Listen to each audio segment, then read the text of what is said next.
same station, same product, will offer the same thing. For example, electronics. You go into any store and you want to buy a TV. The TV, you go to any store, probably they'll quote you the same price. But it is how that store handles that customer that he will prove that my TV is, you should buy the TV from me rather than any other store because of these factors. So first I said was the price. Make the customer feel that he got a best bargain. Second point is that customer service is a very generalized. I'll come down there a little bit. Second point that I would like to highlight here is that it should be an experience for him. Brand experience, whatever it is. You tell the customer, my product, yes, it is different. It could be the same product. Now you go to buy, say, one mattress. You go to one shop, the guy will tell you something. You go to another shop, he'll tell you something like that. But it would be the best option would be that you tell the customer, give him an illustration, or rather create in him a desire that if you sleep on this bed, what is the experiences that you are going to get out of it? Experience in the sense that physically he'll experience it, or the feeling that he gets, whether it is comfort, whether he gets a good sleep, or whatever it is. Okay. Number three point will be, what is the function of the product? I have been to many places where you try to buy a thing. You want to buy a thing. You want to know more about that product. Okay. But you realize that the salesman there doesn't know anything about the product. Okay. He doesn't know. So here, as an entrepreneur, you must know your product. You must know your product thoroughly, so that any customer or your prospective customer will ask you a question. It could be anything. It could be in your service. Okay? You're providing some service. Now, customer will have 101 doubts, 101 questions will be there. You should be patient enough to listen to every doubt, to know, to give knowledgeable and correct answer to what the doubts are. Basically, you should know your product first. You should know what is it that you are selling. That is very important.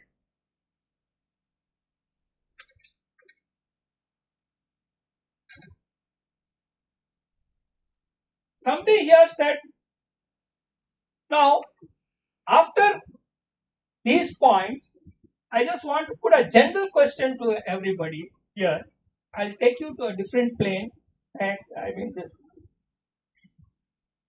Now, for example, if you want to buy a pair of jeans, okay? I know many of you have got your personal choices that you like to buy from certain shops, or you want to buy from certain sites, or you want to buy particular brand, particular this thing. Now, what is it that influences you? Can you put it in just one word? Quality, customer experience, style, comfort, brand. Who said brand? Can you define brand to me? It's just an abstract value or face value of something that its reputation built by product by purchaser. I open my TV. Okay? Sachin Tendulkar comes out, and he will be blah blah blah blah about some toothpaste or whatever. Okay. Would you consider that your favorite brand? Personally, I wouldn't do so, but as a market, people do consider that as favorite brand. Why do you not consider it as your favorite brand, or rather, you would consider it to be your brand? I might have other choices, like I might like someone else, or I might You mean some other cricketer possibly. or film star? There could be chances. There could be chances that way. That means you are allowing yourself to be influenced as to which brand is good or which brand is not good for you. Is that how you put it? It's not for me personally, but yeah, as a market, yes, as a whole, they do. Okay. Well, that gentleman was very correct. We get influenced a lot by advertisements, by branding. They spend so much money. All these companies spend so much money. Sport shoe brands, okay, deodorants, shampoos, whatnot. They spend so much money just to try to influence the customer, and the customer is influenced, mind you, to a certain extent, yes. But if you ask me, your favorite brand should depend upon what is it that you are getting from that particular. Now let us go into some points where you can distinguish a certain, what should I say, a certain business establishment or yourself or as an entrepreneur to shine out among others and to be recognized as a brand. Brand, as you say, is something which has to be built up over a period of time. That is very, very important. Branding is something which it's not something just because he spent $5 million, getting Tendulkar or Virat Kohli to, I mean, what should I say? Advertise it. No, that is not branding. That is just pure advertising. Enticement, if you ask me. Branding is something that you do. I have time? How much more? 10 minutes. Okay. Branding is something, I mean, to create your own brand, I mean, to stand out as a brand takes time. It really takes time. And it is important to be consistent in your quest towards creating yourself as a brand. There are some certain tips I would like to give you. I'll share with you now in the next couple of minutes. As to these, if you follow these principles, it would be very effective in creating your brand. Okay. One thing is attentive interaction. Have you ever been to a store where you want to buy something and then you find that two of the sales girls are chit chatting in a corner? You have to call them, "Yendi, naki vastu kavali," and then grudgingly they'll come to you. And even after they come to you, you tell them, they'll scratch their head, 40 watts are, chodalandi unnada leda. So, does it happen to you? Yes. It happens in many places. I'm not saying no. Why? You need to be attentive while attending to a customer. You could be sitting in your office. You are developing an app or something like that. You have a client in front of you. Okay. Now the client is talking to you, asking you something. What are you doing? Probably you are watching that TV behind that guy. Or else you are once in a while glancing on your phone to see whether any images have come or anybody has posted anything. And then you tell the guy, చెప్పండి వెంటనే కానివ్వండి. I know you can multitask. Excuse me. Yeah, Amal, I'm here. I know you can multitask, but sorry for that interruption. It was one of your university guys only. I think he wants to attend here. It's important that you pay attention while giving attention. You may be smart, you may be able to do 10 things at a time, but when you have a client or a customer in front of you, it is important that you give 100% attention to what that person is saying, because that person will feel I am being heard, my needs are being fulfilled, this person is genuine, he is concerned about what I want. Okay, that is one. Second thing is, you have to anticipate the need of a customer. Okay, you have to anticipate the needs. While talking to a customer, in a few sentences, you should be able to form in your mind roughly what this person wants. You have to be, that is something, it takes time, but you can inculcate that habit of mentally preparing, okay, इसको क्या चाहिए? बंदे telling me so many things, immediately I must form an impression what exactly he wants. Okay. Then somebody said just now, prompt service. Prompt service is something. Prompt service is something. If you ask me, it is. I don't know about the service sectors, but I can tell you in sectors like, you want to get your TV serviced, or you want to call a plumber or things like that. It's more or less chalta hai attitude.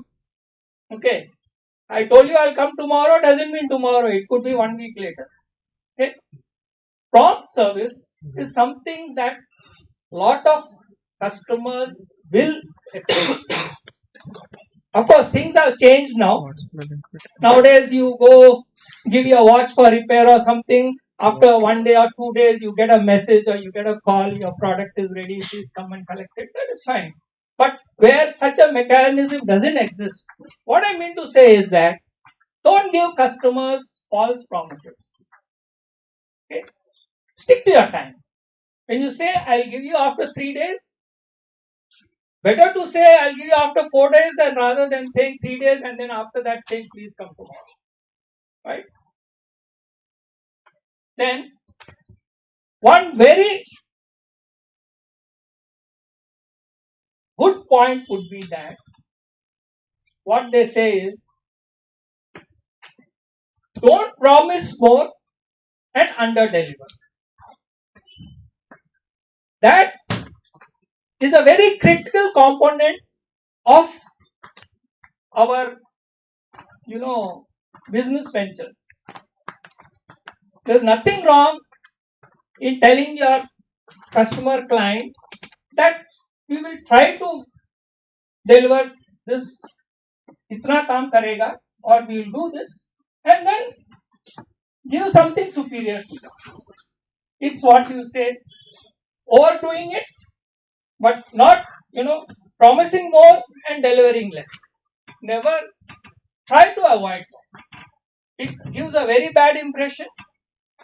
Not only that, the customer gets deflated. He thinks that, oh, you promised me so many things. He'll be having visions while going to sleep also. He'll be thinking, oh yeah, it's going to be a wonderful, this guy said he'll stitch me a suit like this, like that and all that. And then when he sees the product, flat. It's better that to tell a guy, okay, we'll try our best, but I can't promise you it will be like Michael Jackson's, moonwalk dress, but we'll try to be somewhere there. But when he gets it, and then he realizes, wow, this is better than that. Is he not elated? He is elated. So never promise more, promise less and deliver more. Last 2 points Last 2 points. Can anybody guess what will be the last 2 points which I feel are the most important aspects for your customer to have trust in you, to become a loyal customer, and to regard your business as the brand which he or she would like to retain? What would be the 2 points? Ensuring the durability of the What was it? ensuring the durability of the product. Guarantee. Guarantee, warranty, that is also there. The promise has been delivered to you. Trust, The promise has been delivered to you. transparency, Discount. Trust. Mr. Amal Raj here, I know many of you all may be knowing him, but he is a recent acquaintance of mine. I realize that he is a fountain of knowledge. But then, what was the word you used? trust. Trust. Believe me, friends, for a business, your own business, to be regarded as the brand image for your industry or for your whichever field you are in, trust and honesty are 2 things that you have to take care of. Being honest is, you will never suffer any loss because of being honest. You can tell people, you can be honest on so many factors. You can say, see, we are not capable of providing what service you want, but we will try our best. Like, okay, we are deficient in the sense that we are not up to that mark. You can be honest. You can tell customers very honestly, no, it cannot be delivered in 7 days. We need 15 days. Be honest about it. You may lose that business. A lot of people come with deadlines. No, I want a delivery within 10 days. Then you will come together, okay, let's take the order. In the meantime, after 10 days, we'll tell him, okay, extend by another 2 days, 3 days. Nothing wrong. You can, as I say, you can tell more and then deliver early, no problem, but don't overpromise. Be honest about it. And then trust. Trust is something we all know which can only be earned. You cannot buy trust. You cannot buy your customer's trust by offering him free things, offering him discounts, offering him whatever. You cannot earn the trust of a customer. A customer, once the trust is lost, you can be sure you have lost not only that customer, but you have also lost the trust of that customer's people whom he will spread the word. We may suffer financially in some deal, but we should never break the trust that the customer gives on us. That, my dear friends, is a little bit of nuggets of knowledge, or rather my experiences that I would like to share to you. If we'll have a question and answer, if anybody would like to have any doubts cleared or would like to ask me something, most welcome. Thank you.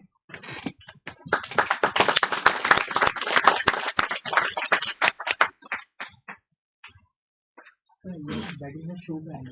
Yes. Now we can have Q&A session. So in offline market, how can we make in current trend? How can we make the people recurring?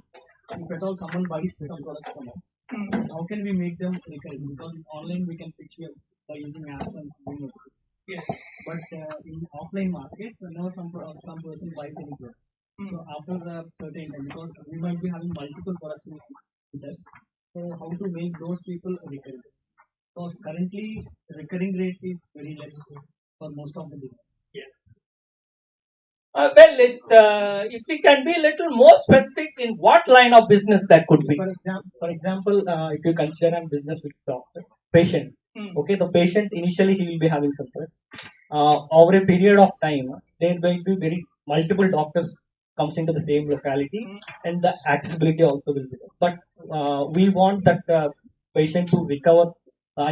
He should be recurring at least once in a year or else whatever the period of time.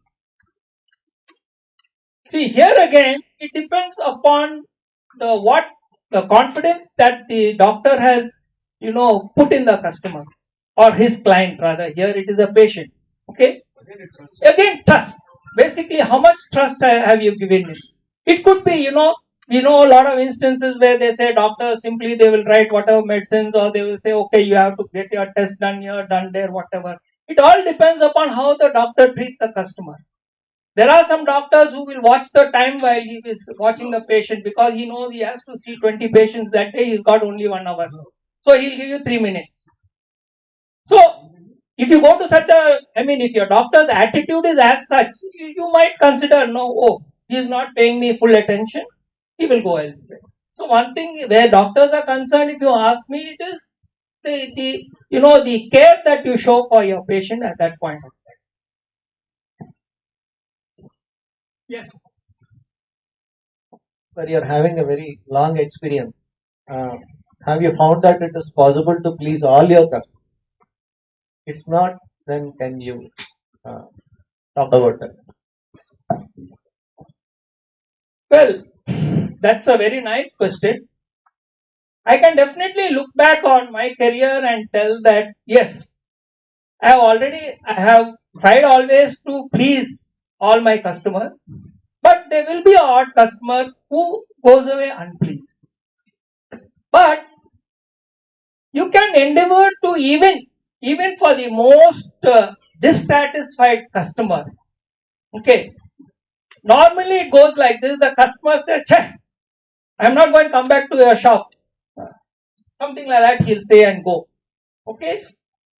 That would be the time when you have to take your ego a little bit, swallow your ego, be humble, humility will count there. You will still go up to the customer, sir, if you feel I've done, injustice, fine, I will try to rectify that. Failing which also, please understand that I don't bear any ill will against you. If you decide that at this moment of time that I have wronged you, I can't change that judgment for you. But please do not consider it to be ill will. On my side, you are right, I am right. But somewhere we have to draw a line. In business, somewhere we have to draw a line that we cannot concede to everything. Yeah. Considering this new era where traditional business are changing, right? Traditional business generally have a contact with the customer. But how do you do the same when you don't have a contact, especially digital? If you don't generally see a customer at all, how do you differentiate in terms of emotional attachment? Well, I was afraid that question will come to me. It did come. Thank you for that. I know. It is a question which I personally have been wrestling with for the last 10 years or so. Let me be very frank. Well, today's customer is such that I know you want to buy a product, you can always find it cheaper on the net. Okay. It is all impulsive buying, sir. Okay, let us put it this way. He's got a traditional customer.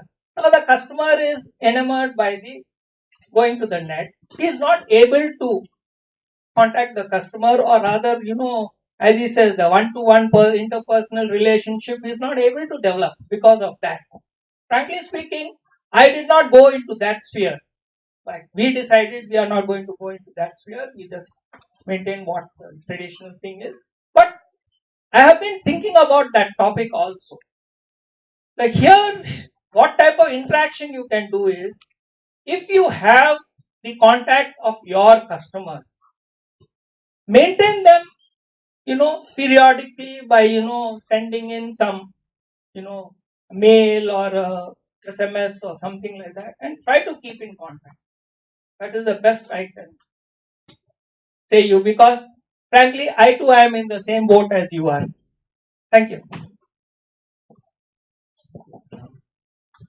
Yes, sir. In the retail space, I work for a book retail store, and the issue that you mentioned that the sales girl or sales boys are not as enthusiastic as we want them to be. So what would you suggest? What would you suggest us in the management to do for them to be as enthusiastic and as exuberant as the company wants to be? You say you work for a bookstore. You used to work for a bookstore, right? Did you read books while you are still working there? Yes, sir. Yes. Have you tried to, inculcate the habit of reading with those staff? Sorry to, but they're not that educated. They're not that educated. They're mostly sales. Yeah, but still they can read something, no? They can read, fiction, at least some nice fiction. Well, I'll put it this way. Gentlemen, good doubt. For any business to flourish, you need to have that passion. You need to have that passion to do that business. First of all, you must learn to love the work that you are doing. If you ask me, I will never tire of talking about footwear any time of the day or night. Because for the last 40 odd years, I have been in this business.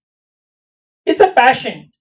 So, as this gentleman says, in a bookstore, there are people who are not passionate about it.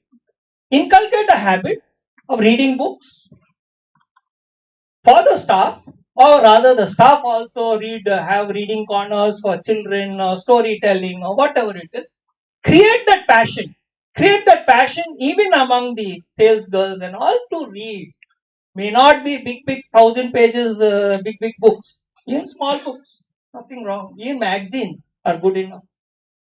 I would say create that passion in them.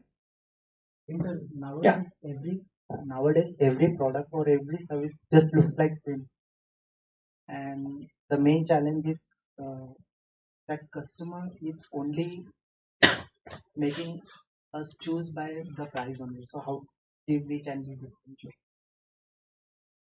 Every brand and every service look like same. So how we can make feel the customer that we are different? You should not buy from our company. Because if I need one product, I will go to 10 different places where either it might be online, offline. Before buying a product, I will go at least. So how we can make it to buy from our See, offline is very easy because physically you'll go to a store, physically you will see the product, you will talk to the salespeople there or the owner or whatever it is. But where online again is like that gentleman saying, it is a field where everything has been flattened now.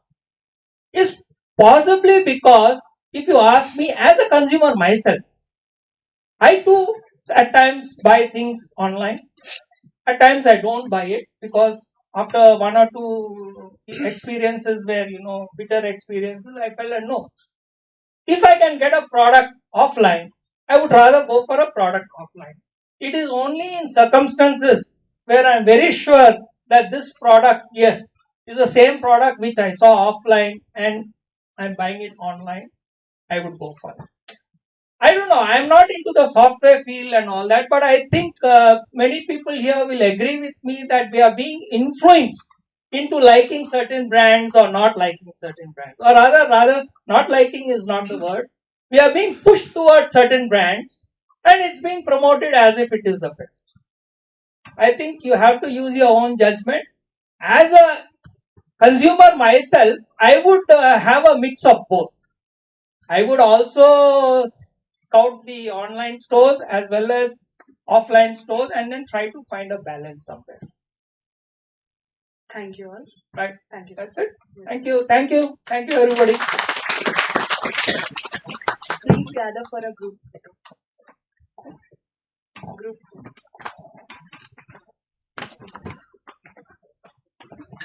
As we have a power cut here, so we are taking a group photo and we'll go on with open mic session.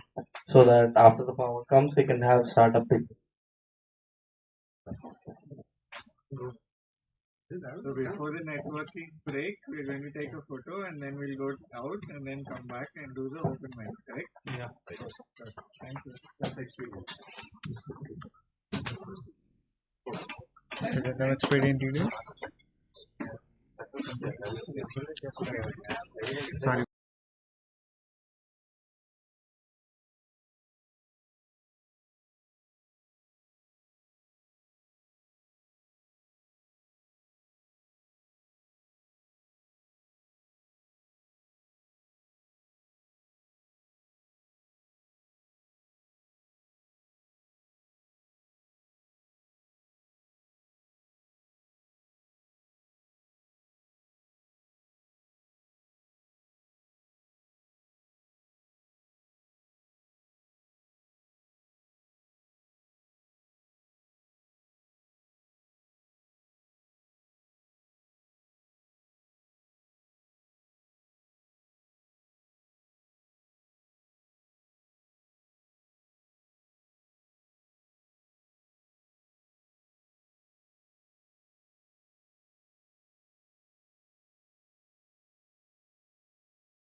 watching TV.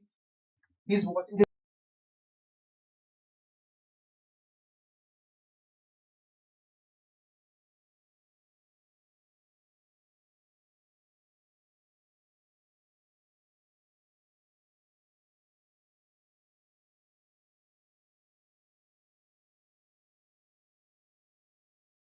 you're gonna smash some window or some door.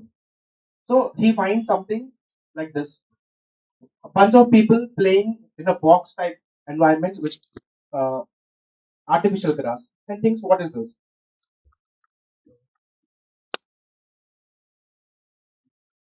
Then he discusses with his friends. He, "Arey nahi lago choose," and also, what is this? Okay. Then they explain them that these box-like structures are called terms, and you can book them through Greedy. So Greedy is something where we build an online application where you can book terms, any online sport amenity through online application.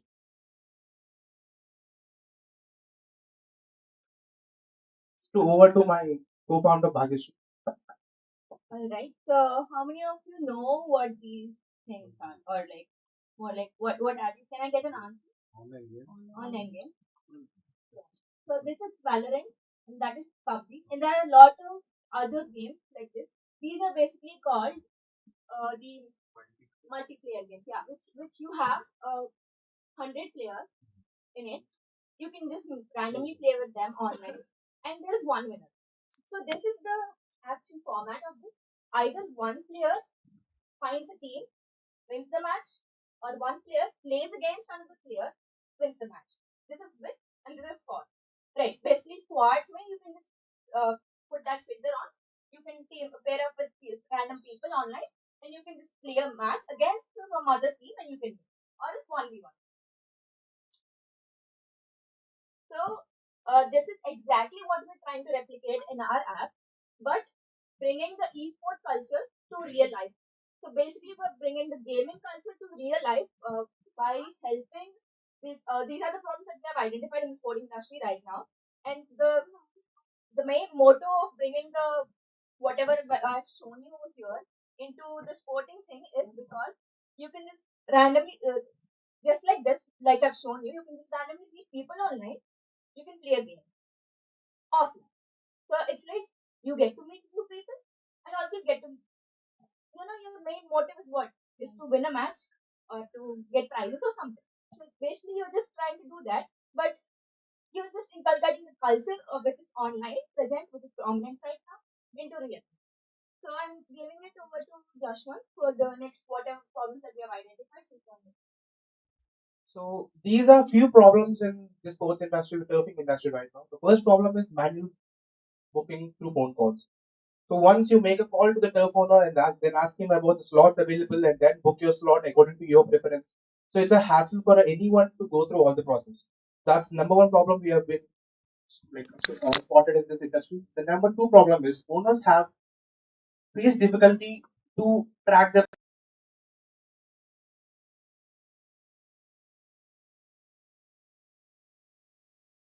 or 10 bookings in a day. So for you to track those 10 bookings, you need a guy to there. Like you need a guy for like who manages everything. So for that, you need to have a book where he writes everything, where he notes down how much money is in. So all that hassle is also there. The third one is users have a lot of trouble to check which serves are online available. Suppose if Danish wants to play cricket. If he goes on Google, he searches turfs around me. Then he finds few turfs, then calls them. It's a huge process again. The same thing. The last problem he is solving is matchmaking, that is user lacking team members to play in a turf. Suppose if I have a team of 5 members and I want to play a match against another 5 members, so I'm lacking 5 members here, right? To play a 10-member match, I have a team of 5 members and I want to play against another 5 members, so I'm lacking 5 members here. So I go on to Greedy, I post a request. I want to play cricket with anyone. So if anyone wants to join, you can join. So they will join through the matchmaking algorithm through Greedy and they can play the sport offline. Solutions are first solution, online booking through our application. The second solution is we're providing a partner app for the turf owner where he can track everything such as booking, such as money, every sort of thing. And third is 3D, you can serve turfs around you and around your amenity. The fourth one is the matchmaking, which I've explained right now. So this is the size of the market today, which is 4.11 billion, and then the service available market, which is the online thing, is 2 billion. If we try hard and make sure our 3D stands up with, among all the applications, then we can capture the 1 billion market cap there.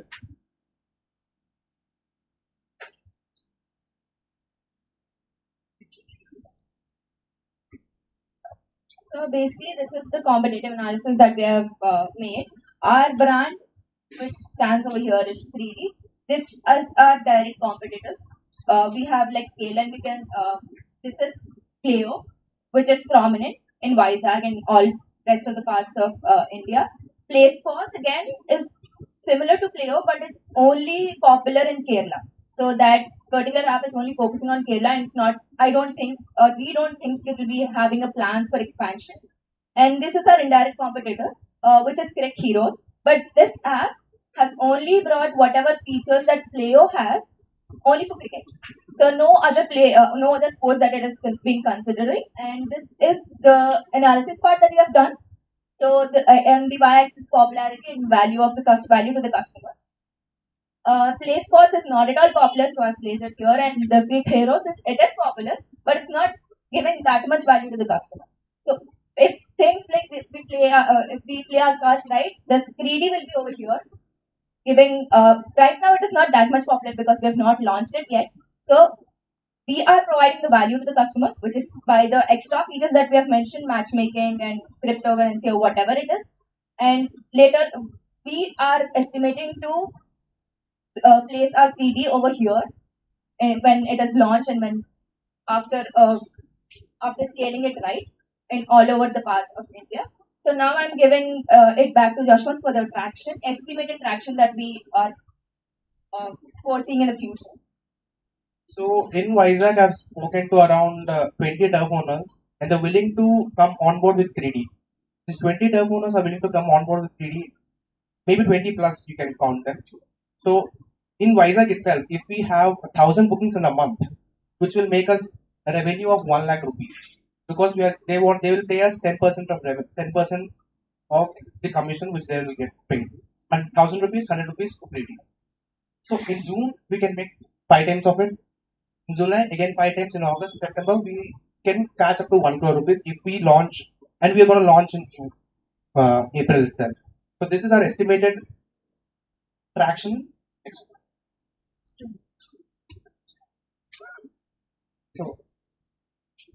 So as Jashwanth has mentioned, we have spoken to turf owners, and also we have spoken to people who have come there and played. So what we have got is these are the basic reviews. We have just filtered out some, and as we couldn't put each and everything. These are the basic reviews about 3D as well as about the turf culture nowadays. So discounts are much needed for students. This is because we are willing to provide crypto. We are injecting cryptocurrency in our app. So with which they can avail some offers and also discounts.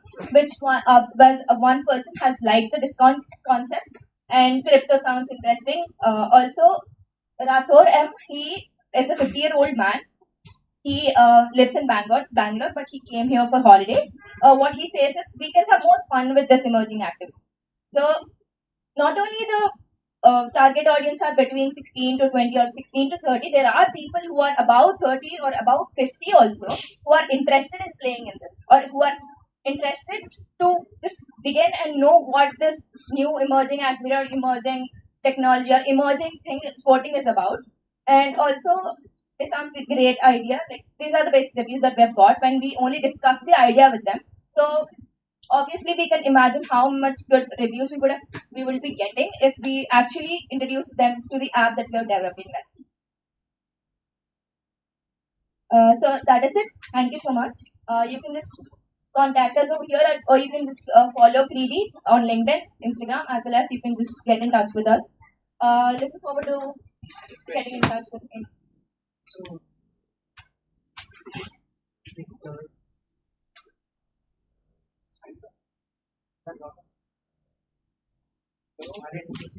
In terms, we have football, cricket, every sport. Yeah, every sport. You know, snookers, 8 ball, you can play, you can book that. You can pick any sports ability to this application. It's not only about cricket. I chose cricket because cricket is popular in India to present.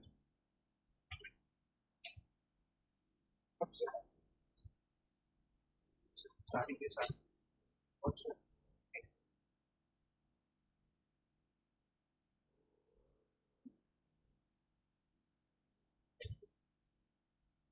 Yeah, Q&A session yeah, what is your USP? And if Book My Show is also similar to Book App, right?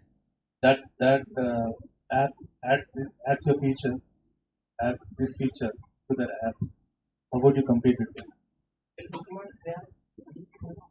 Yeah, even in entertainment also they are there.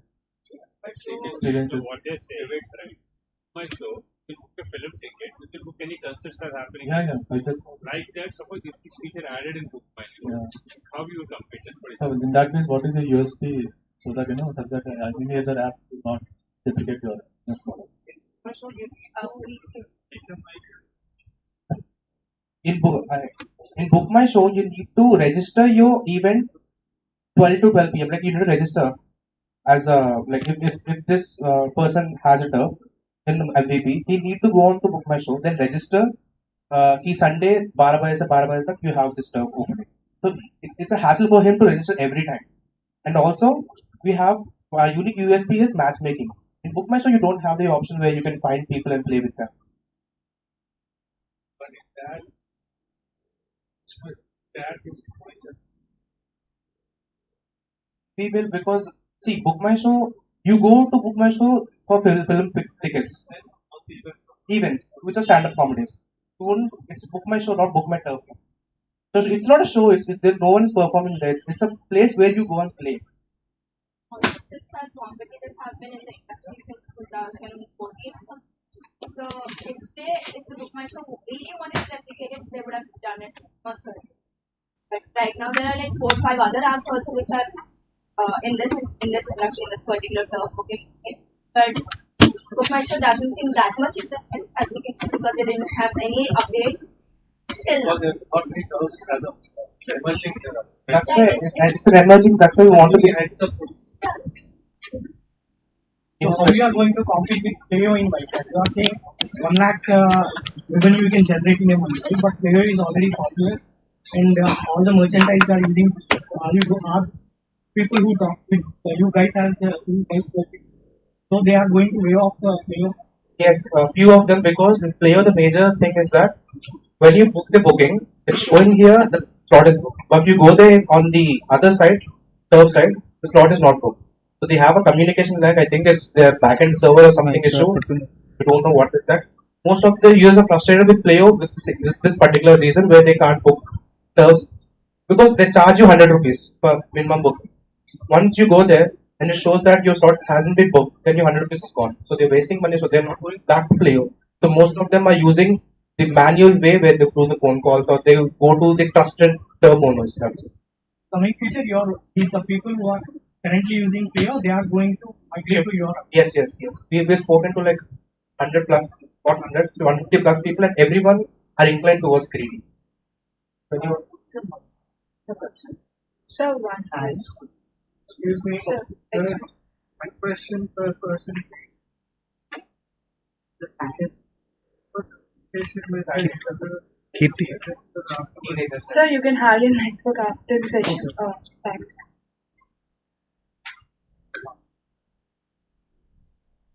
Marketing strategy. So marketing strategies are like this area of business is concerned about the teenage and Gen Z. So we have few marketing strategies.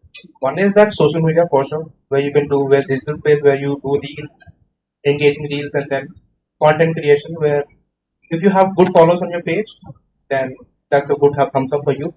Next thing is that we would like to hire like few terms, then conduct fun activities in weekends. Just come and play for free. If I ask these 100 people here to come to turf and MVP and play for free on Saturday, Sunday, just to see how the experience is. That's a good marketing strategy where people will know about turfs and people will engage with free. So we have few market strategies lined up. One is digital space and the offline marketing, and pretty much done. Any questions, sir?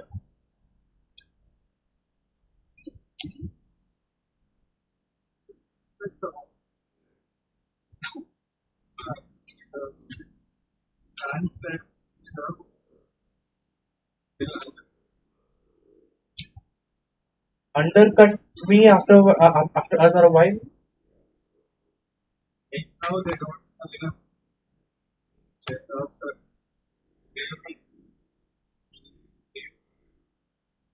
after a while.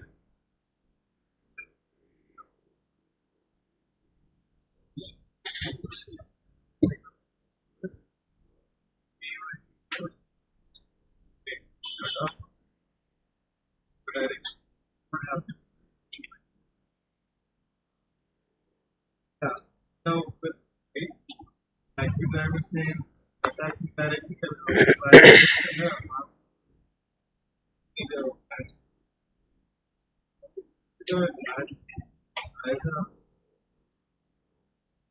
We did consider this as a like a drawback for our startup, but eventually we can come up because this is the Ola Uber which you told. It launched in during 2000s, early 2000s, and it's catered to all the young generations also. But I've never seen a young generation like suppose a 16, 17-year-old doing the same thing where he calls up and like, "Ha, na booking go to direct go cheyante." They need they need everything to be online for us. Like, at least for I can speak for a Gen Z to all the teenagers. Everything we need is online. We can't do offline things. Everything like we need to book terms online.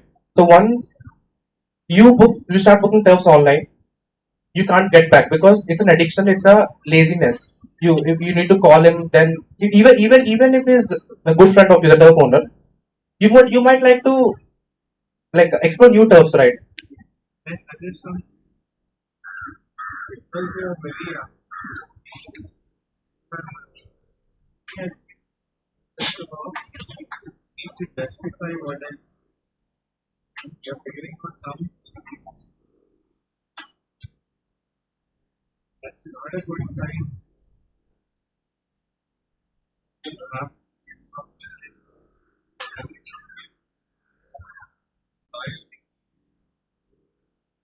but all the answers given so seems to be like trying to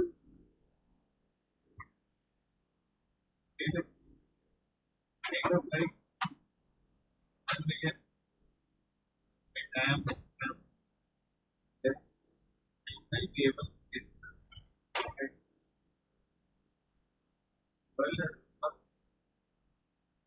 be aware of not, not saying you're wrong, saying you're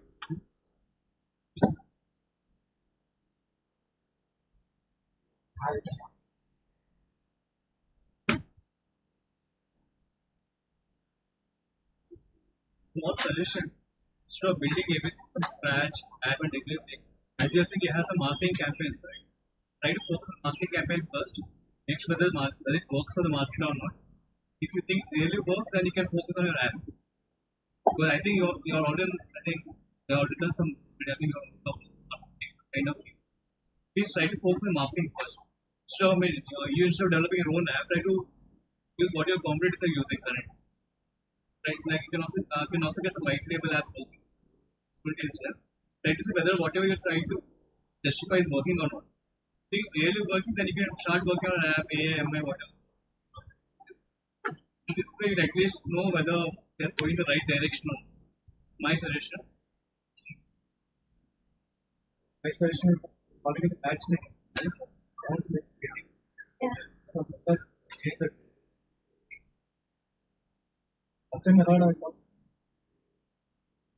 Yeah, that's it. We can take it. So we have our second idea. Thank you.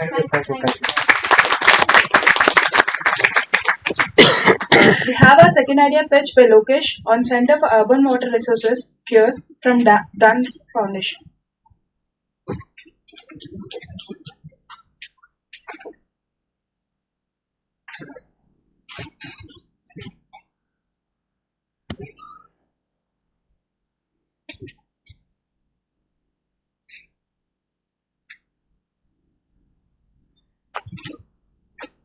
So, good evening.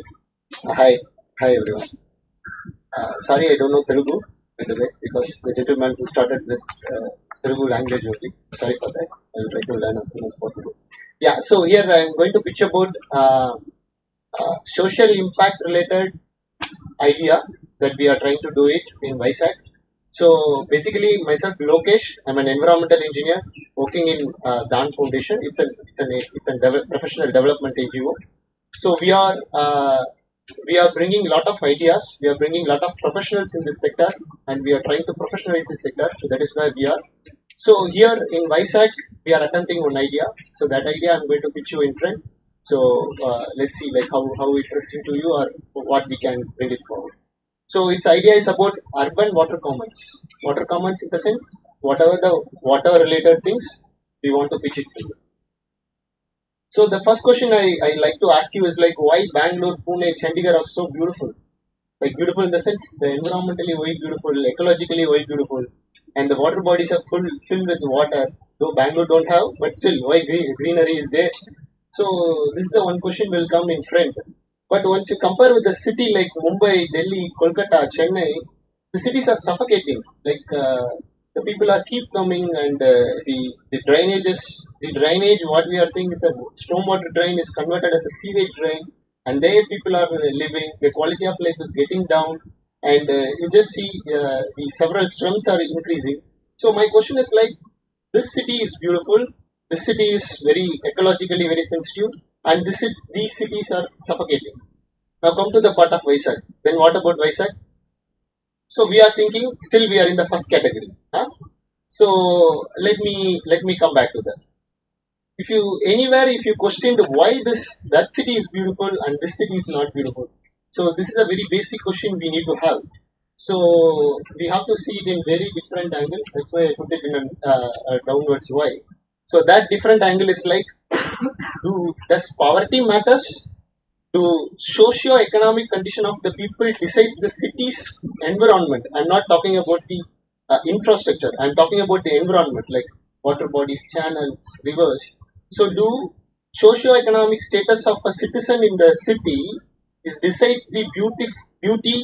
The beauty term will look very fancy. I say the basic environment, is it decided by the city's most vulnerable population? Is the question. So we have to think it in that angle. So once for the question I want to answer like then what about Vizag? I will say one statistics to you. Though the statistics is very old, somewhere Vizag GDP is like $26 billion dollars they are contributing. This is a very big thing of Vizag as an industrial city. But parallelly, 45% of the Vizag citizens are living in the slums. Slums means what I am defining is like unauthorized settlements. Okay, so 45% of the citizens in Vizag are living in the unauthorized settlements. This is the statistics. Now the question is like, do our Vizag is really environmentally adaptive city or not? The question comes second. Okay, so who are we to talk about this thing? Huh? That's a basic question. Like why I have to come and represent about the whole Vizag as such whole? Because we are the community of Vizag, where we are working, I will say the statistics, but still this is the first picture from the morning that we conducted a walkathon for the new social order that we are trying to create on that particular vulnerable community. So who we are? The answer is like, we are organized for the survival. Okay, how we are organized? We are 33,000 poor families in Vizag are organized. 1,500 adolescent boys and girls are organized. 400 differently abled people are organized. We are working 25 years in Vizag. 67 watts we are working. 157 slums we are working out of 793 slums in Vizag.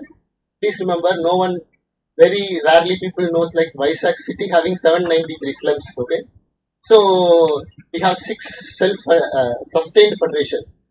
Interestingly, even my salary is paid by the slum people of this community. So that's why I'm representing them. On behalf of them, I'm speaking in front of you. So then finally, we are DHAN Vizag region. So we are organized for our survival. So in glimpse about our master organization DHAN Foundation, like as a professional organization, we believe on enabling the people. Okay. So in that enabling process, we involve the professionals. where me as an environmental background person who came here to with one idea of how to organize these people towards the safe environment of the Vizag. So my question is like poverty, city, survival, and environment. All it's like a chain.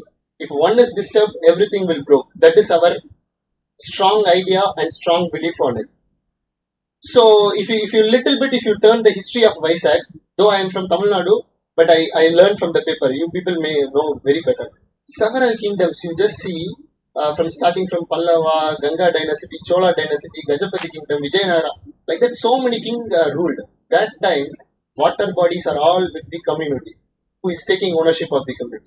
But after this, British and French came, all are centralized.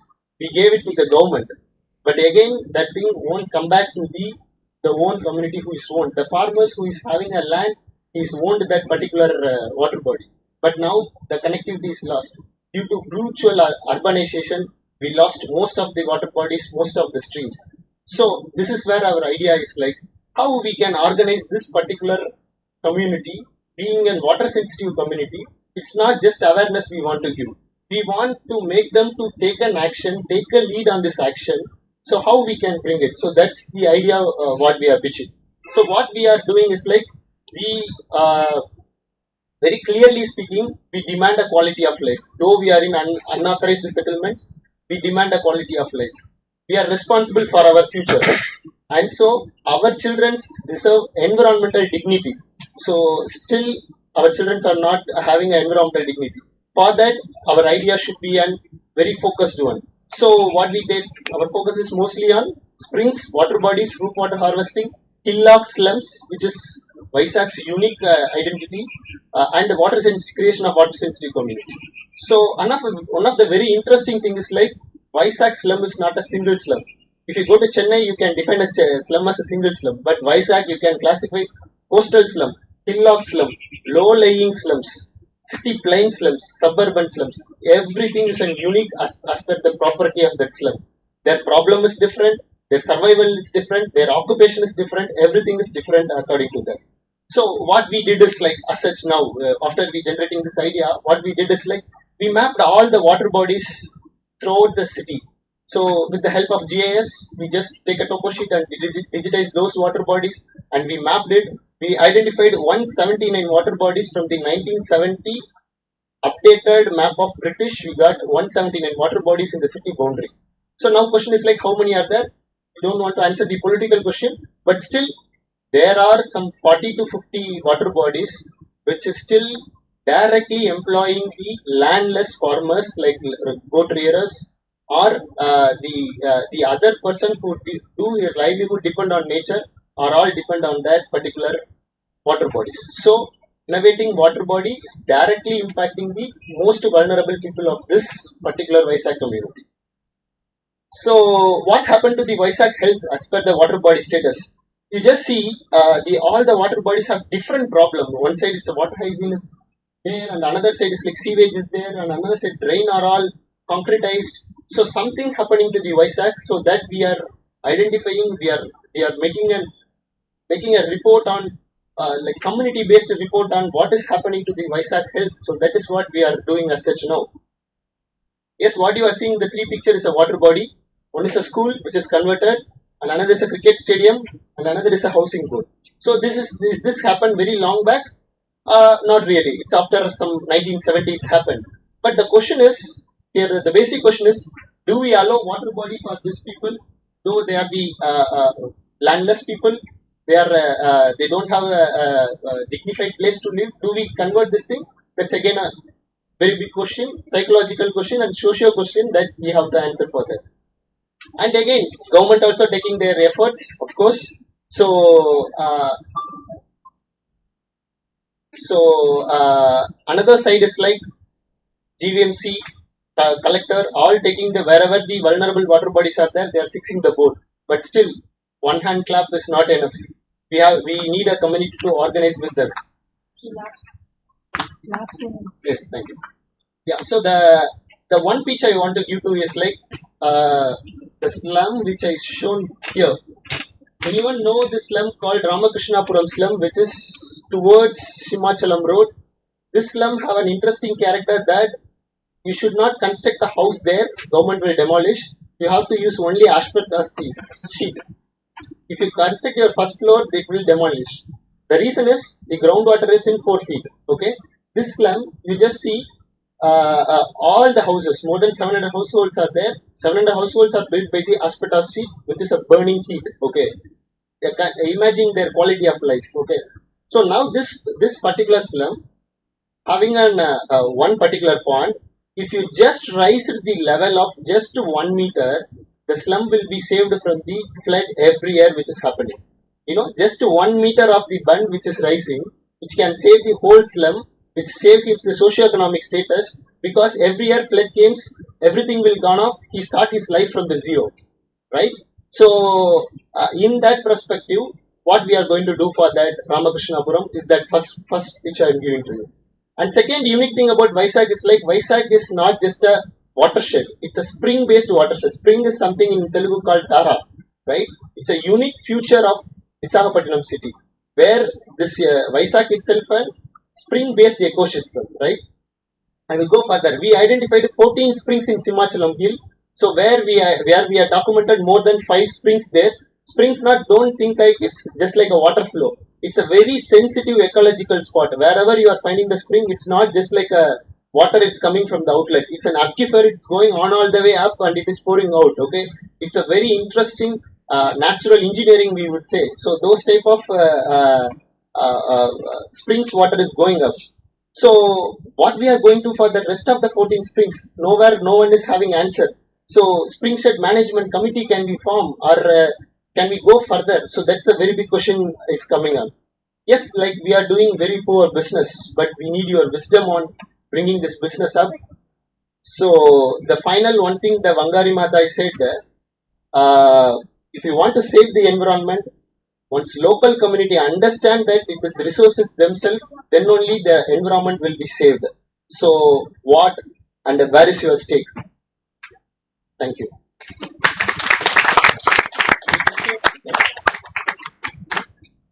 When the session starts, you can ask. What is a column? Yeah, so that is what I'm asking. So my thing is like, where is your stake? It's not like I'm asking for money, or I'm just asking for financial thing. Like I just want to know where is your stake on this thing, particular thing. This is an idea like we are bringing in front. It's a social idea. All corporate company have corporate social responsibility according to the law mandate. But still beyond law mandate, being a startup, what social responsibility are we having? It's a kind of pitch we are giving to your mind again. Yeah. So the idea is like what we are trying is like these Vizag, what we are going to play as a role, where this type of social problem is there. From where, as a startup or as an individual of Vizag, what we are going to do, where we are going to act. That's our intention of bringing this idea to you. So we are going to work here for next long term. We are working. So that's the thing we want to pitch you on.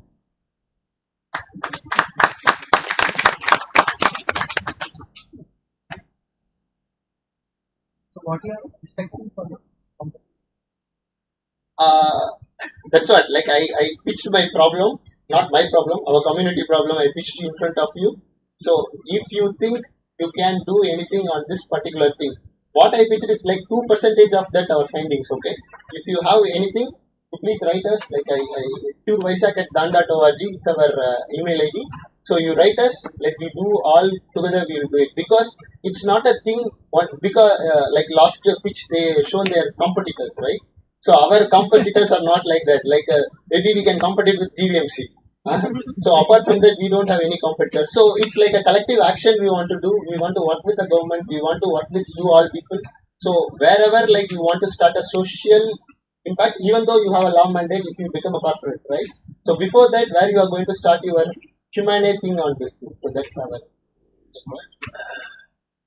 Are you a Section 8 company? Yes, of course, sir. Like we have FCRA and ADG, Tolle, yeah. So actually, I also represent one NGO, which is grassroots level work. It's called PAD India. So maybe I can talk to a founder and we can think of associating after this. Sure, sir. Sure, sir. Thank you so much. Thank you, sir. What great fonts are lakes? That's a very challenging question, sir. Our ancestor already created a solution that we are closing it now.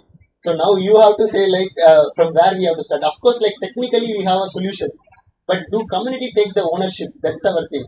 So here, DHAN Foundation, our Center for Urban Water Resources, not going to do anything. We are just an enabler where we are going to make community to do it. That particular community is that community what I said before, which is the most vulnerable community. So we are in the progress of organizing them. So that's where the sustainability we are thinking. If we are organized with them towards the environment, then they will take care of that. So that's our belief, sir. So that is our solution we are thinking. Do we have a volunteer community? Of course, sir. Like it's not just a volunteer. You can take a big stake in this whole thing because, as I said, like we need all of you people to go in this thing. Since it's beyond every profit and everything, it's a something we want to give it in a professional way, not just like an emotional driven thing. So professionally, we want to address this problem. So that is where we are looking for. If you look at talking people so that just to learn awareness. Yes, sir. Because children are the basic drivers of education and decision making. Exactly. Sir, in this juncture, I say interesting thing. So whenever we talk to the community who is 50 plus or 45 plus, they are not interested in regenerating the water bodies. But if we said, are you really loving your children? Are you really having a passion with your children? Then you come and do it. So this thing also a kind of romanticized thing is needed, sir, with the children. So children are our drivers of the whole activity. We will try, sir. Thanks for the suggestion. Yeah, about the spring water, how fresh is it? Is it? Yes, sir. So we did a water quality test for that particular spring. One of the interesting things is like the water is damn pure. We call it as, of course, people know TDS value is almost near to 50 milligram per liter. So this shows like the water is damn pure. You know, interesting part is like Himachalam temples 100% water need is fulfilled by the springs. This is one side we can happy, but another side this ecological water you are using directly to the hotels and everything. But where is the environment which is depend on that particular spring? Since nature have every meaning, sir. So this water quality is this much now. That dependent water quality livelihood creatures are in that Himachalam hill. What it will do? That's the second question. So again, community has to take decision on this thing. So we are organizing the community. Only one interesting thing while you asked about spring. You know, Himachalam temple is the only temple which face west direction. Most of the temple face east direction. Everyone said several stories, but the main spring called Gangadhara, who people will know, that Gangadhara flow towards west side. So the temple architect who designed towards the west side. So this is a research find by Dr. K. Sundaram, who wrote the book Himachalam Temple. Yeah. How do you suggest to use the spring water in a good way? How can we preserve that spring natural phenomenon? Yes, sir. It's a very good question, sir. Since the pattern of spring usage is changed as such now, so what we are saying is like whatever the additional usage is there, you can take it, but maintain the ecological flow which is needed for the other creatures that we want to ensure it in that thing. So that's why we are organizing a community who is living there, indigenous community. We identify two villages, Adavivaram and the Hilltop village, which are all the indigenous community who came there while the temple is created. So those people, what they are deciding, let them decide. Sir. So we can give a technical support to them. That's it. They have to be a prime decision makers. So that's where we are thinking about springs. Okay.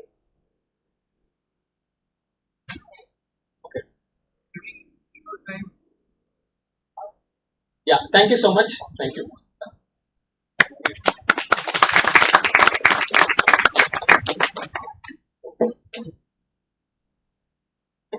Before closing, we'll have an open mic session. To encourage innovative ideas from the audience, anyone with ideas is welcome to share them. I would like to remind everyone in the audience is to be respectful of those expressing their ideas. Let's help them feel more confident with feedback that is encouraged. Is anyone interested?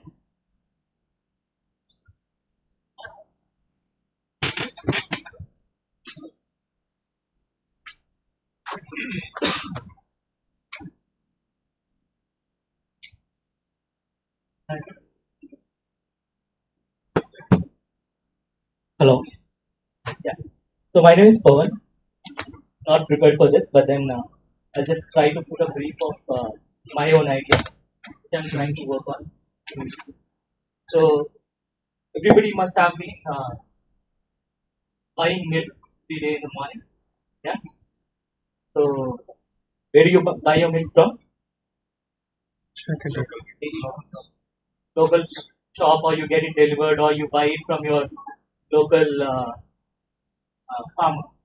There are some urban farmers who rear the cattle in the city, and they deliver the milk to your home, thinking that that's a fresh milk, kind of knowing that the cattle roam around the same dustbins that we all throw. So I got this idea when there was Corona, because I'm a food lover and I eat curd a lot. So once I bought a curd from a fresh store.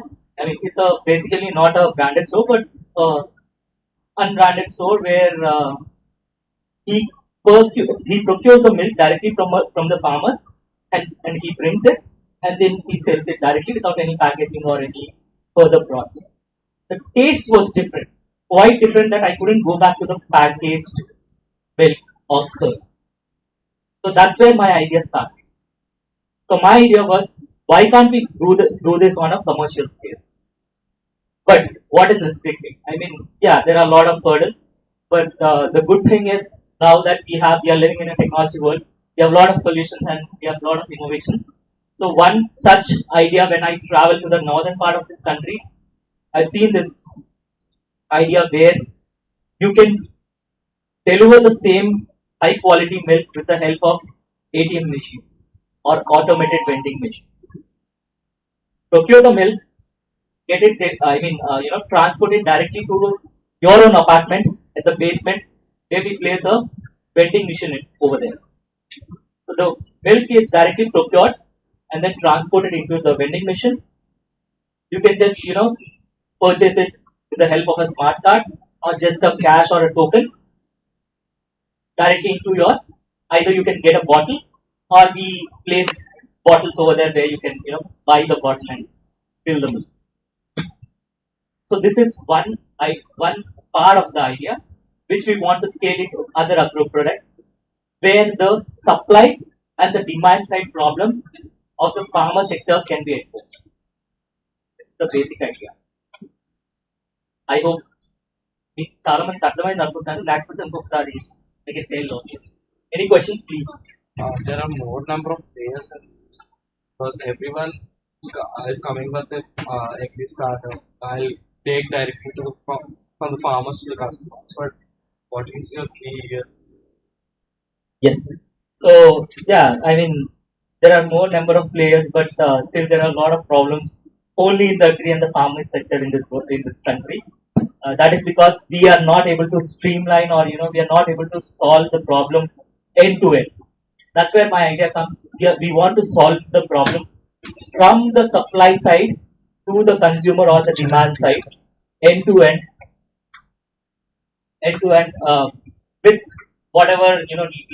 So that's why I wanted to start my idea not concentrating on the whole of the agri sector, starting with just milk and curd initially, solve that problem, and then scale it up to the next product. Have you heard about Vamsi? Yeah. It is actually. Dulbala is just one example, but if you have heard of Mother Dairy, did you heard of Mother Dairy? Mother Dairy, yeah. Mother Dairy is it started off, initially with the same idea, but back then the technology was not so well developed. But still, even today in Delhi NCR, if you see, Mother Dairy have a lot of vending machines. But then again, they have deviated from the idea and moved on to other areas of the life.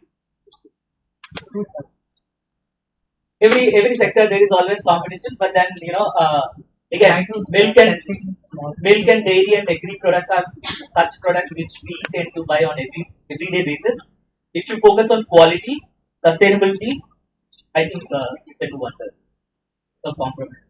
If you really succeed, how much plastic you not use? Yeah, that's a good question. So yeah, my main idea was one is like the plastic usage. The other thing is quality. So quality anyway we would try to maintain. Plastic, we don't want to use plastic at all when it comes to dairy packaging. we wanted to completely deliver it in bottles which are reusable, and we wanted to encourage using, because most of the time it's not that we don't want to use sustainable products. The problem is we got used to the using of plastic and easy uses of movability of those products. So that's where we want to incentivize the users by bringing the same bottle, or buy the bottle from us. If you bring the same utensil again and again, we'll try to reimburse the rewards through points or rewards whatever, yeah, or coupons.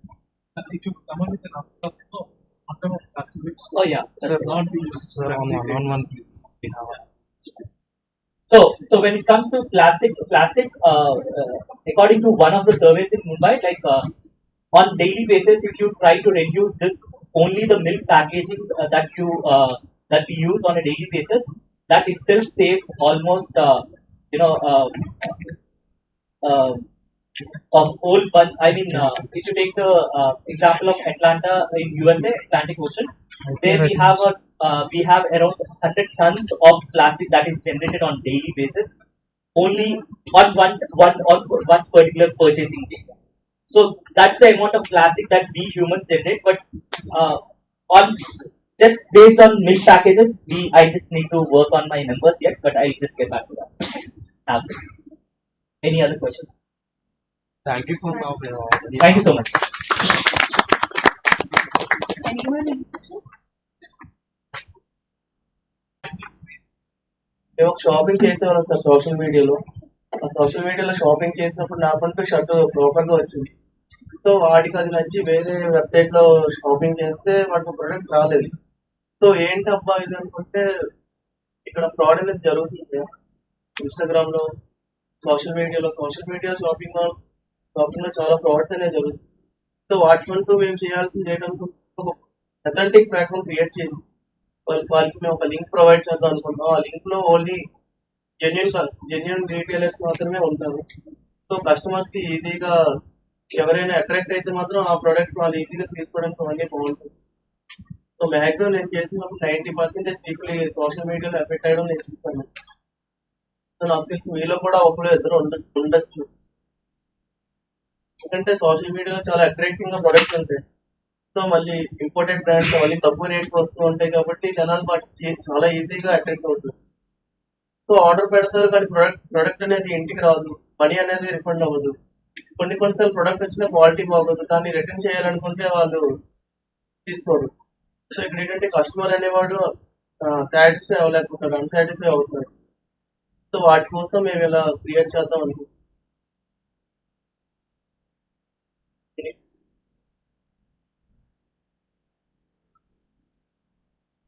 Sir ఒక platform create చేస్తాం sir. వాటికి sellers నుంచి ఒక KYC, PDF KYC, వాళ్ళకంటే pan card minimum details collect చేసుకొని వాళ్ళకి మేము ఒక లింక్ అనేది ప్రొవైడ్ చేస్తాం, వాళ్ళకి రిజిస్ట్రేషన్ ఇస్తాం సార్.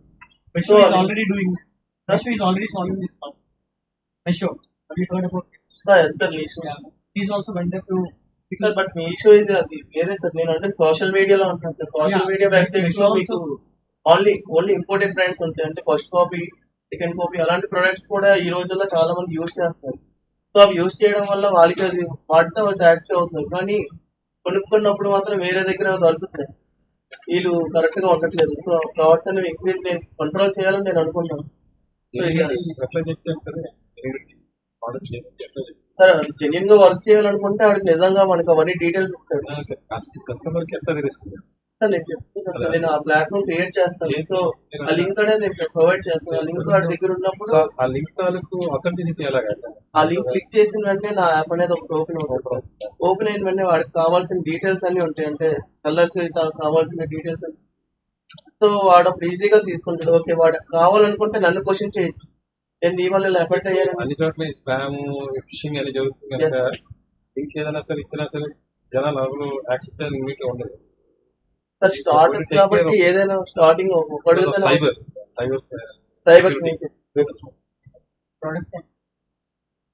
ప్రొడక్ట్ అనేది మేము డైరెక్ట్ గా సెల్లర్ దగ్గర నుండే తీసుకుంటాం. మ్యానుఫ్యాక్చరింగ్ అవుతుంది. సెల్లర్ డైరెక్ట్ గా మనతో కాంటాక్ట్ లో ఉంటాడు కాబట్టి సెల్లర్ వెబ్సైట్ మేము లింక్ అనేది ఇస్తాం కదా, ఆ లింక్ క్లిక్ చేసిన డైరెక్ట్ గా మా ఓపెన్ అవుతుంది. So I have a point here. You are creating a platform where they are gonna sell first copies, right? First copy అది ఏ ప్రోడక్ట్ అయినా పర్లేదు. అంటే predominantly social media లో ఉన్నారంటే they are first copies. First copy If you create a platform for first copies, that will be illegal, right? First copies products అని వాళ్ళు చెప్పట్లేదు కదా sir. But they are counterfeits. వాళ్ళు చెప్పట్లేదు అందుకనే కానీ అట్రాక్ట్ the అవుతున్నారు, the product తీసుకోవడానికి అట్రాక్ట్ అవుతున్నారు. the only reason first copies మీకు అంత పబ్లిక్ డొమైన్ లో లేకపోవడానికి రీజన్ ఏంటంటే ఇల్లీగల్ కాబట్టి. అందుకే they are going through the route of Telegram, Instagram, Facebook market place. ఎక్కడ చూసుకున్నా అక్కడ మ్యానుఫ్యాక్చరింగ్ డ్రెస్సెస్ కానీ షూస్ కానీ ఏమైనా బాగుంటాయి. సో వాళ్ళు ఇక్కడికి వచ్చి అమ్మలేరు కాబట్టి, అలాగే పెద్ద పెద్ద అమెజాన్ ప్లాట్ఫామ్స్ కి వాళ్ళు మనీ చార్జ్ చేయలేరు. సో వాళ్ళు లోకల్ గా వాళ్ళు ఇలాంటి వెబ్సైట్స్ లో కూడా అమ్ముతున్నారు. అంటే counterfeits are 500 billion market world over. అంటే I have done some work over there, అందుకని నేను దీని మీద వర్క్ చేస్తాను సరే. Will talk later.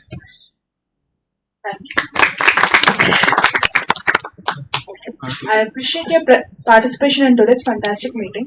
Your input would be appreciated as we would work to make these meetings better. A few announcements. We are organizing an Ideathon on 25th February, the deadline for which is the 15th. Again, please contact the volunteer team to submit your entries. And our next Startup Saturdays meeting will be on February 18th. If you haven't already, do remember to scan the QR code to confirm your attendance at our meeting today. It will assist us in reminding you of our upcoming events. Additionally, if you are not a member of the Startup Saturdays WhatsApp group, get in touch with me or one of our volunteers to be added. Thank you. Enjoy your week. QR. Oh, QR. QR. Scan. Okay.